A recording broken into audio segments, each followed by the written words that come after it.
se habló muchísimo con toda la opacidad que hubo de este intercambio de rehenes. Rafael usa un término que me parece apropiado, que es la diplomacia de los rehenes, ¿no? Esta gran negociación o esta negociación, no le vamos a poner gran, pero fue una negociación de todas maneras que se dio entre Estados Unidos, El Salvador y Venezuela para entregar a 10 presos estadounidenses que estaban en Venezuela, rescatar a 252 migrantes venezolanos que injustamente habían sido trasladados a El Salvador, y además la excarcelación de, supuestamente, porque no está verificado, 80 presos políticos en Venezuela. Tengo que insistir en que dentro de esos 80 presos políticos aparentemente solamente hay una o dos mujeres, lo cual nos indica a nosotros que además esa negociación fue hecha totalmente con una visión fuera de género. Así que, Luis Carlos, ¿cuál es la lectura que tú has hecho y tus comentarios sobre, bueno, sobre este hecho que ocurrió de este intercambio?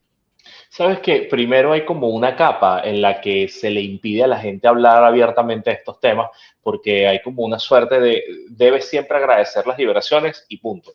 Y se pierde como el sentido crítico, las segundas capas que hay detrás de algo que al final es narrativa política y que también viene acompañado de otras cosas como propaganda. Entonces yo creo que esto podemos decir que es un proceso donde casi todo estuvo mal y empezó con arbitrariedades muy graves y termina o cierra con otras arbitrariedades. Entonces, si me permite, como que lo detallo, porque lo primero es que Estados Unidos y El Salvador asumen que se libran de esa carga de haber cometido el gran error de detener personas de distintas formas, algunas de ellas arbitrarias, fuera de proceso y demás, y enviarlas a una cárcel extraterritorial.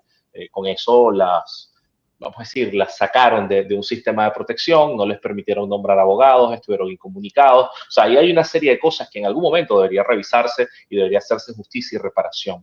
Y eso no va a quedar atrás. Pero bueno, por supuesto que se agradece que muchos de ellos hayan recuperado la libertad o hayan entrado otra vez en el sistema.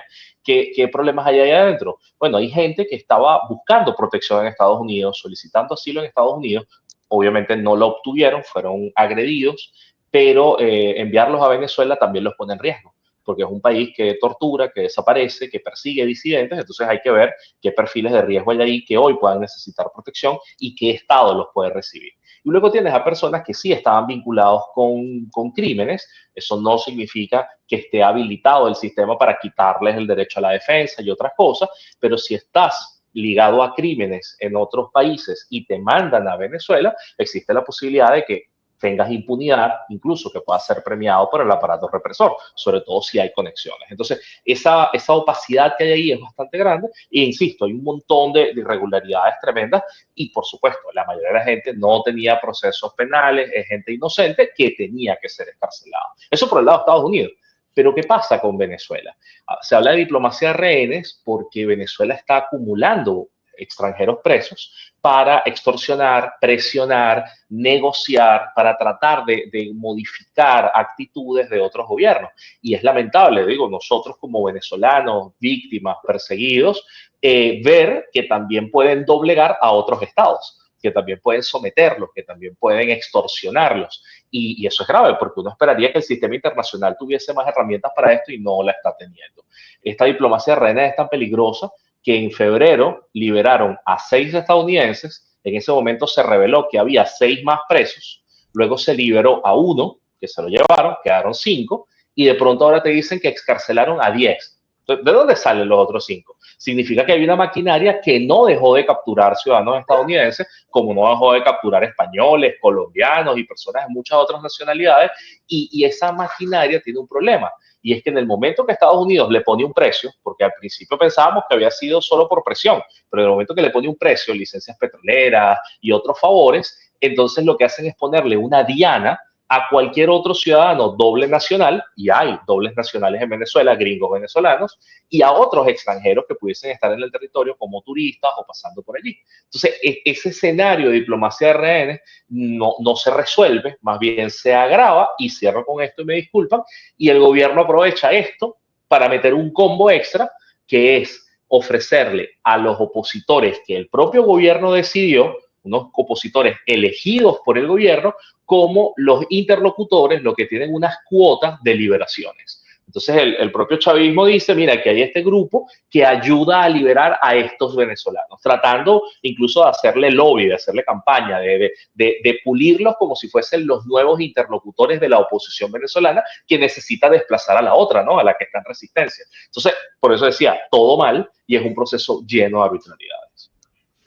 Luis Carlos, te quería preguntar sobre, bueno, las situaciones alrededor de los diferentes comités de familiares que han sostenido una importante capacidad de movilización en el espacio público. De hecho, cuando uno cuenta, las movilizaciones se realizaron 14 durante los primeros 6 meses del año. Eso te dice que por lo menos más de 2 concentraciones o protestas en el espacio público fueron hechas por comités de familiares, y eso de alguna manera mantenía el tema de las personas privadas de libertad por razones políticas en la audiencia pública, y le aumentaba el costo, por supuesto, a que esa situación se mantuviera.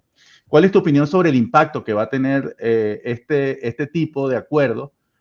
Porque se habla hay informaciones cruzadas sobre presiones, sobre los familiares, sobre que hay, bueno, chantajes del silencio, porque supuestamente les están prometiendo futuros procesos de negociación. Pero, ¿qué se sabe? ¿Los familiares tuvieron información? ¿Tuvieron algún tipo de participación? ¿Qué se conoce sobre, o qué se podría intuir sobre lo que va a pasar con los comités de familiares de ahora en adelante?